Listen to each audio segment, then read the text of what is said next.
আমার বাচ্চা না, আমাদের বাচ্চা। তোর বাচ্চা আছিল না? অবৈধ জিনিস। তোর আছিল না? অবৈধ। তোর আছিল নি? অবৈধ অবৈধ। তোর আছিল? বৈধ করলি নাকি লিগা? বৈধ অবৈধটারে বৈধ বানাই দেন। বৈধ করলি নাকি লিগা? হারাম চেয়ারে কি হালাল করণ জানে? বৈধ করলি নাকি লিগা? হারাম চেয়ারে কি হালাল করণ জানে? তো তুই অবৈধ তখন বাচ্চা নিয়ে লিখে লিখে। ওর নাম হচ্ছে ফাহাদ ভুঁইয়া। শিবপুরের বাঘাবু ইউনিয়নের সফরিয়া গ্রামে। ওর বাবা ছিল প্রাইমারি স্কুলের হেডমাস্টার। আমরা হচ্ছে সেম কলেজে পড়তাম, আব্দুল কাদের মোল্লা সিটি কলেজে। তো তখন হচ্ছে ওর সাথে আমার এক বেস্ট সিনিয়র ছিল, আমি একবার জুনিয়র। তখন বেশি একটা কথা হয় নাই, পরিচয় হয় নাই। পরিচয় হয়েছে পরে ফেসবুকের মাধ্যমে। সে আমাকে নক করতো, আমি তো বড় ভাই হিসেবেই দেখতাম। তখন হালকা চ্যাট হইতো। তখন সে আমাকে 2018-তে ভ্যালেন্টাইন্স ডে প্রপোজ করছিল। তো আমি তখন না করে দিয়েছিলাম, রিজেক্ট করে দিয়েছিলাম। তো তারপর থেকে সে কন্টিনিউ আমাকে সুইট করে প্রতিদিন সকালে আমাকে গুড মর্নিং দিত, আমার খোঁজ খবর নিত। তো এটা 2 বছর টানা কন্টিনিউ করছে।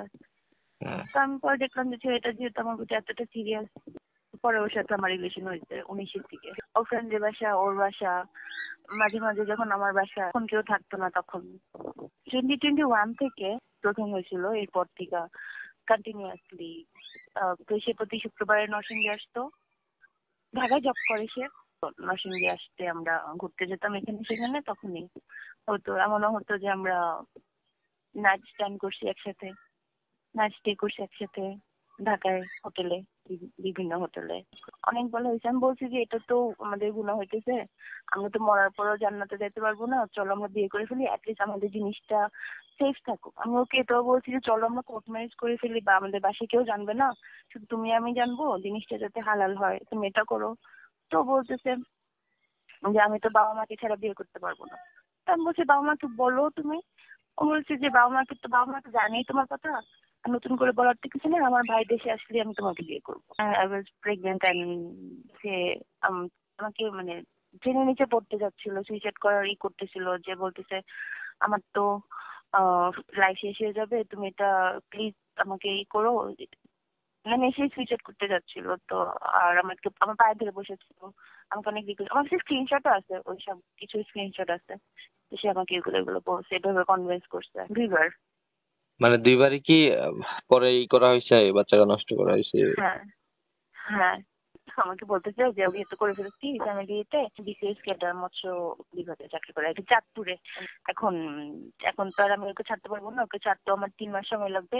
3 মাস পরে আমি ওকে ছাইরা আমি তোমাকে বিয়ে করবো, তখন এই কথা বলতেছে। ইভেন ওর মাও আমার মাকে ফোন করে এটা বলছে। মানে আমি যখন এটা শুনে রাগারাগি করতেছিলাম যে তুমি কেন করছো, তো কান্নাকাটি করতেছিলাম যে আমাকে এর আগে তুমি কেন করছো, এই করছো সেই করছো।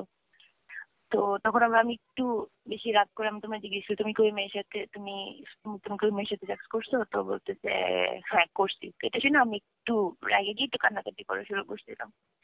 তখন সে আমার কান্না থামানোর জন্য আমার সাথে আমার কিছু তখন থাকে না আমাদের দুজনে ইন্টিমেট কিছু মোমেন্টস, তো ওই মোমেন্টস গুলো সে স্ক্রিন রেকর্ডিং করে রেখে দিত আর কি। তো আমি এগুলো জানতাম না, সে রেখে দিতে।